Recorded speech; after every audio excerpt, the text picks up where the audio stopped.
Hi, నా పేరు Pitani Srinivas, journalist. ఈ రోజు టాపిక్ ఏంటంటే కల్లు గీత కార్మికుల కోసం.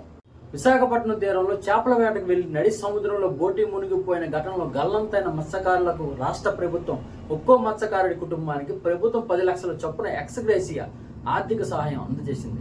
చాలా మంచి పరిణామం. పొద్దున్న 4 గంటలకు నిద్రలేచి ప్రాణాలకు తెగించి రోజుకు 3 పూటలు చెట్టెక్కే గీత కార్మికులు సంవత్సరంలో కేవలం 5 నెలలు మాత్రమే కల్లు గీసి అమ్ముకుంటున్నారు. మిగిలిన 7 నెలల్లో రెక్కాడితే గాని డొక్కాడిన పరిస్థితి. కూలి పని చేసుకుంటూ బ్రతుకుబడిని లాగుతున్నారు. విజయనగరం జిల్లాలో ఈ సంవత్సరం 20 మంది గీత కార్మికులు చెట్టు ఎక్కి దిగే సమయంలో ప్రాణాలు కోల్పోయారు. కొందరు మూకుముడి జారి కింద పడి, మరికొందరు విద్యుత్ వైర్లు తగిలి షాక్తో చెట్టు మీదే చనిపోయారు. ఇంటికి వెళ్తామో లేదో తెలియని భయంతో ప్రతిరోజు బతుకుతున్నారు. విజయనగరం జిల్లాలో ఇలా చనిపోయిన గీత కార్మికుల కుటుంబాలకు ప్రభుత్వం ₹1 కూడా ఆర్థిక సహాయం చేసే దాఖలాలు లేవు.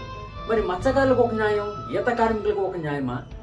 ఈ కల్లు గీత కార్మికులు కూడా ఈ రాష్ట్ర ప్రజలే కదా, మీకు ఓటు వేసి మిమ్మల్ని గెలిపించుకున్న ప్రజలే కదా. మరి ఎందుకు గీత కార్మికులపై ఈ వివక్ష? ప్రభుత్వాలు ఒక్కసారి ఆలోచన చేయాలి. నెల్లిమర్ల నియోజకవర్గంలోని డెంకాడ మండలం బొట్టవలస గ్రామానికి చెందిన గీత కార్మికుడు ఉనుము పాపయ్య మృతి చెందిన నేపథ్యంలో విజయనగరం జిల్లా పైడిమాంబ యాత సంక్షేమ సంఘం ప్రతినిధులు సమస్యను ఎమ్మెల్యే దృష్టికి చేరవేశారు. నెల్లిమర్ల ఎమ్మెల్యే లోకం నాగమ్మాధవి ఇటీవల అసెంబ్లీ వేదికగా ప్రభుత్వంపై ఒత్తిడి చేసి ఎమ్మెల్యే ప్రత్యేక చొరవతో బాధిత కుటుంబానికి ₹4 లక్షల తక్షణ ఆర్థిక సహాయాన్ని అందించారు. జిల్లాలో ప్రభుత్వం ద్వారా ఎమ్మెల్యే చొరవతో ఒకరికి సహాయం అందింది.